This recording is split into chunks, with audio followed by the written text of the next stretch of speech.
বাংলা সাহিত্যের রহস্যময় ও রোমাঞ্চকর জগতে আপনাদের সকলকে স্বাগত জানাই। আজ একটি নতুন ধরনের প্রয়াস নিয়ে আজ রহস্য আর রোমাঞ্চের টিম।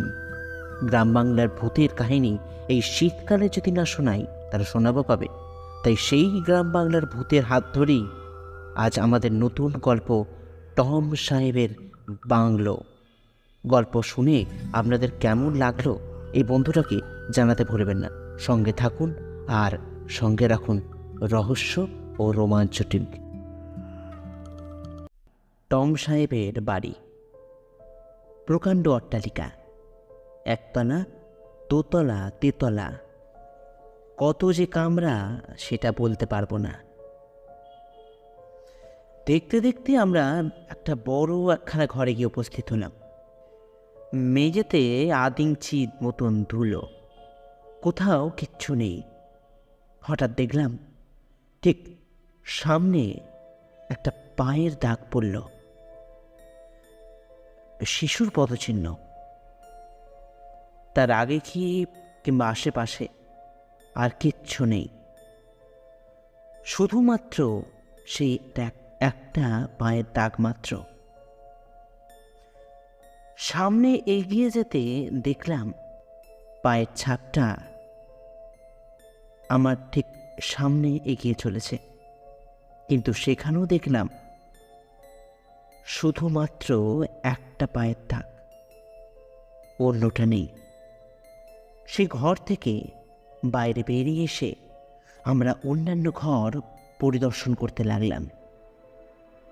ক্রমে একখানা বড় ঘরে গিয়ে যখন পৌঁছালাম তখন রাত্রি বেশ অনেকটা গড়িয়েছে।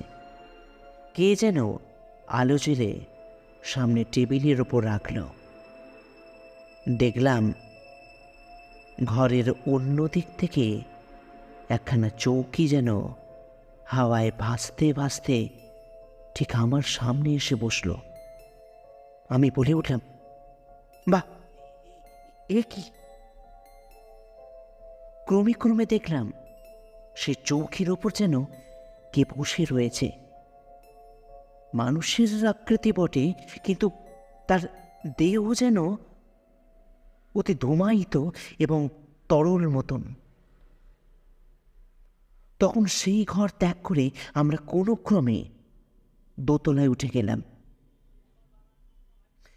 এখানেই আমাদের শোয়ার ঘর, কিন্তু তখনও নিদ্রা আসেনি বলে ঘুরে বেড়াই। ঠিক করলাম একবার 3 তলায় গিয়ে দেখা যেতে পারে কি আছে। করলামও তাই। একটা ক্ষুদ্র কামরার কাছে গিয়ে উপস্থিত হয়ে আমার সঙ্গী বলল, আগে কি হলো? এ ঘরে দরজা কেন বন্ধ? হ্যাঁ, আমি এইমাত্র তো চাবি খুলে কপাট খুলে গেছি কথা। বিস্ময়ে দ্বারের দিকে চেয়ে আছি। এমন সময় কি এক আশ্চর্য, দরজা আস্তে আস্তে আপনা থেকেই খুলে গেল। আমরা ঘরের মধ্যে আস্তে আস্তে প্রবেশ করলাম।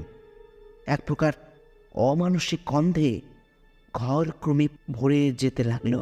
এক প্রকার ভৌতিক ত্রাসে হৃদয় অবসন্ন হতে লাগলো।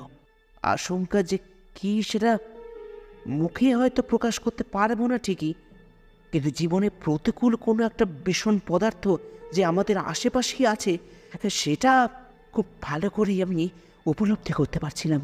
সর্বনাশ! হঠাৎ ঘরের দরজাটা সপাটে বন্ধ হয়ে গেল। সেই ঘরের আর না আছে অন্য কোনো জানালা, না আছে অন্য কোনো দ্বার। প্রথমে দুজনে দরজা ধরে টানাটানি করলেও কিছুতে খুলতে পারলাম না। আমার সঙ্গী বলল, আগে অতি পাতলা তক্তা দিয়ে গড়া প্রচুর, একবার চেষ্টা করে দেখবেন নাকি? যদি 2 লাথি দিয়ে ভাঙা যায়। 2 লাথিও নয়, আর 1000 লাথিতেও সে কপাট ভাঙল না। আমরা অনেক চেষ্টা করলাম, কিন্তু কিছুতেই সেই ভগ্নপ্রবণ কপাট আমরা ভাঙতে পারলাম না। শান্ত হয়ে আমরা অপেক্ষা করতে লাগলাম। হঠাৎ খলখল করে একটা বিকট হাসির আওয়াজ চারদিক থেকে ভাসতে শুরু করলো।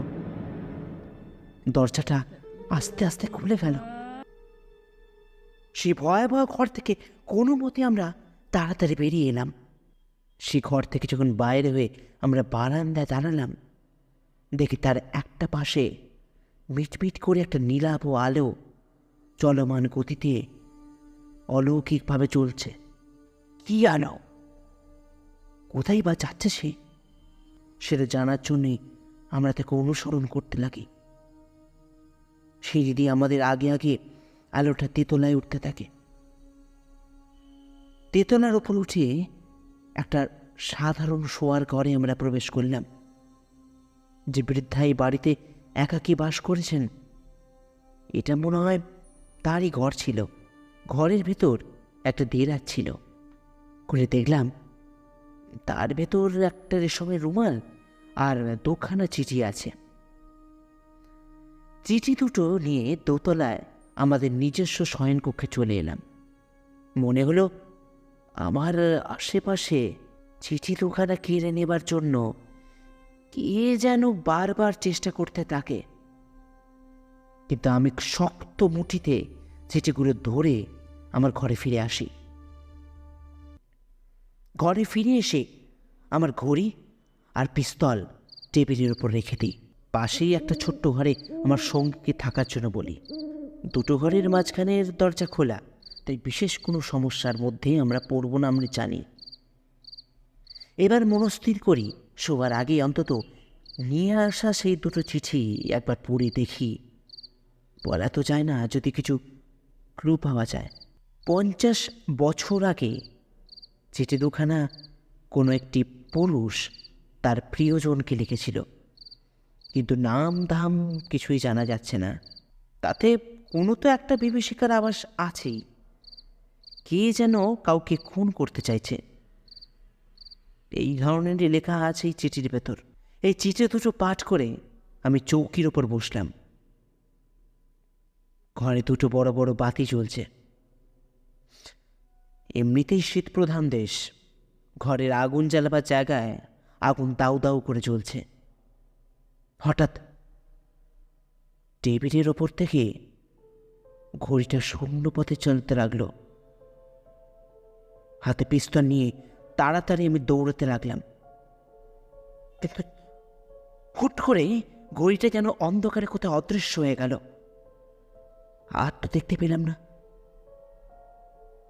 আমার সঙ্গী সেই সময় হঠাৎ তার ঘর থেকে দৌড়ে আমার কাছে চলে এলো। তার চোখ রক্তবর্ণ, যেন কঠোর থেকে একটানে বেরিয়ে আসবে। তার সারা শরীর যেন রোমাঞ্চ হচ্ছে। মাথার চুলগুলো সব খাড়া হয়ে উঠেছে। বলল, আগে মশাই পালান, পালান বলছি, পালান। এখানে থাকা যাবে না, কথা এখানে থাকা যাবে না।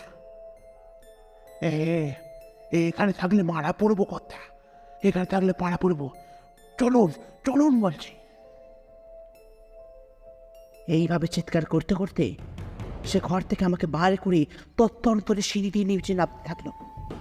আমি অবোধ শিশুর মতন তার হাতটা ধরে এগোতে থাকলাম। কখন যে তার হাতটা আমার হাত থেকে ছেড়ে চলে গেছে আমি বুঝতে পারিনি। তাকে ধরবার জন্য আমিও তার পেছনে ধাবমান হতে থাকলাম। দৌড়াতে থাকলাম অন্ধকারের মধ্যে দিয়ে এক নিবিড় অনন্তের দিকে, কিন্তু ধরতে পারলাম না। সে দরজা খুলে প্রাণপণে ছুটতে থাকলো মাঠ পেরিয়ে দিগন্তের দিকে।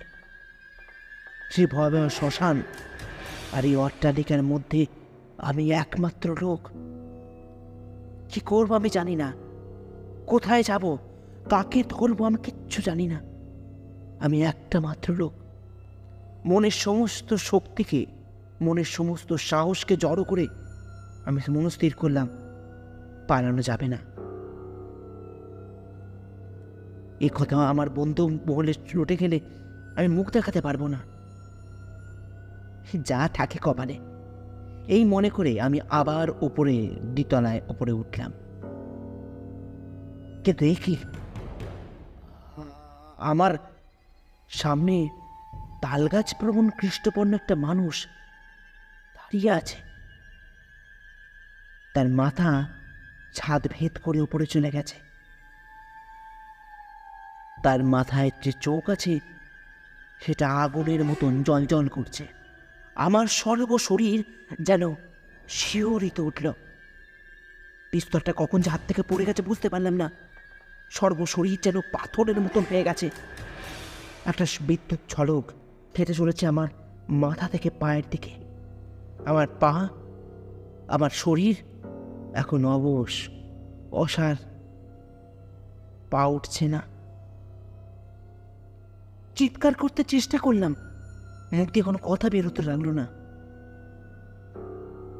জ্ঞান চলে যাবার আগেই নিজেকে জ্ঞান চলে যাবার মতন উপক্রম হতে লাগলো। কিন্তু তখনও একটা চিন্তা শক্তি ছিল আমার মনের ভেতর।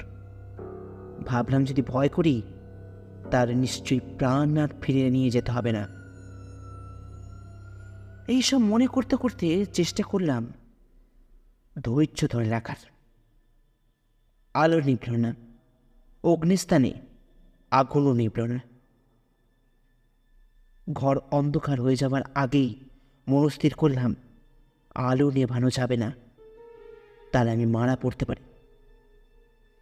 পুনরায় উঠতে চেষ্টা করলাম, এবার সেটা পারলামও বটে। আস্তে আস্তে সেদিকে গিয়ে বাইরের দিকের একটা জানলা খুলে দিলাম। জ্যোৎস্না রাতের আলো এসে পড়ল ঘরের ভেতর। অল্প অল্প চাঁদের আলোয় গোটা ঘরটা আলোকিত হতে লাগলো। তাল বিক্ষোভমান কৃষ্ণবনের বিকট মূর্তি তখন সম্পূর্ণভাবে ঘরে নেই। কেবল তার ছায়াটা এক পাশে দণ্ডায়মানভাবে খাড়া হয়ে দাঁড়িয়ে আছে।